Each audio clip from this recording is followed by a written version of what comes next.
Hi folks, you're with Tacitus today at your Pushback channel, and thank you for joining this radio live stream. In this essay, I'd like to talk about climate activists and are they prepared to live the life without all the modern conveniences, to live the life that they insist the rest of us must live, of course, to save the planet. Now, if we look at sort of the classic sort of activist profile, and I've had a look at some protest marches and things like that, they're probably three-quarters female, uni kids mostly, but not all. Some, government employees, university hangers-on and bureaucrats, apparatchiks, that sort of thing. There's the rent-a-mob sort of aspect as well. Heavy representation of gay lesbians. In terms of straight white males that aren't just the most disgusting soy boy type guys, then there isn't really much there in terms of your straight white male who's got a real job. I'd be surprised if you found any there. Now, the people I know that are into climate change activism, or if not activists, certainly very sympathetic to it, and say that this activism is needed and the planet is in danger and so on and so forth. So let's just look at the various groups. Now, there are some quite well-off people who are completely unaffected. I mean, the price of energy could go up by tenfold. 100-fold even, and they wouldn't really be affected. They, quite apart from the fact they may have large solar arrays and that sort of thing, but they're able to afford any of these energy costs. Now, I'm thinking of one, not so much him, but her. She's very much a climate activist, and the kids are, and that sort of thing. But they have 4 international vacations a year, 3 at a minimum, traveling on jets. They have 2 serious gas guzzling cars that are burn through some serious petroleum to get around. And they're huge energy users. Let's just call it what it is. Their energy footprint is big.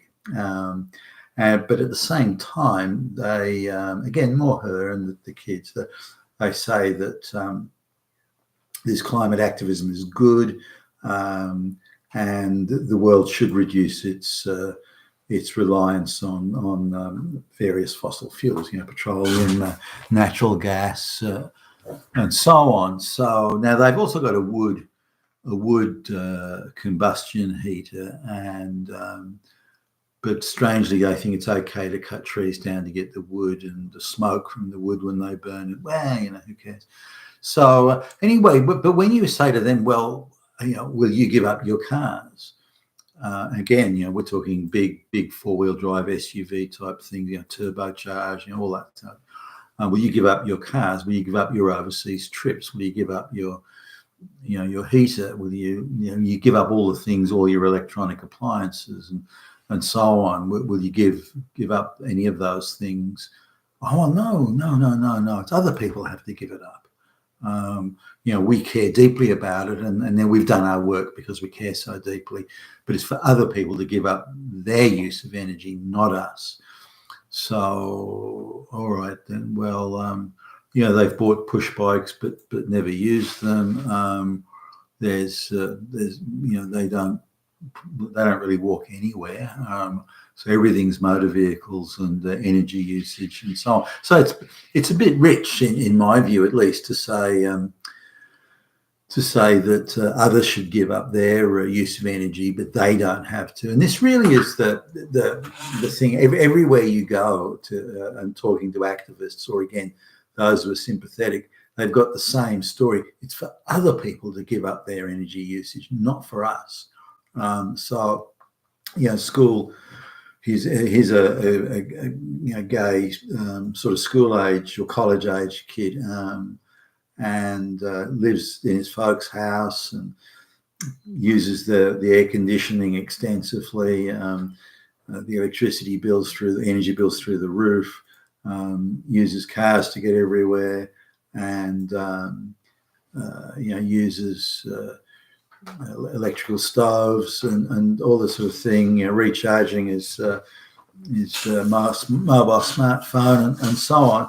So, but he even goes to some marches and protests and goes online and that sort of stuff. So you ask him, well, what are you prepared to give up? Well, why should I give up anything? Other people have to give up. I don't have to give up anything. I walked to the front door this morning. Wow, I've made my commitment to climate change. So in effect, he's not going to.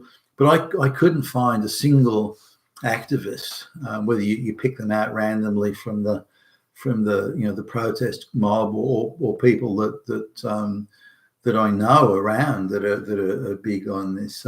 Here's another one. This guy, he's a government employee, and he raves about climate change is going to kill us all. He's been raving about this for fucking 25 years. But he's got 2 cars. He does ride a push bike to some places, and they do have some solar, but they use more energy than the solar covers.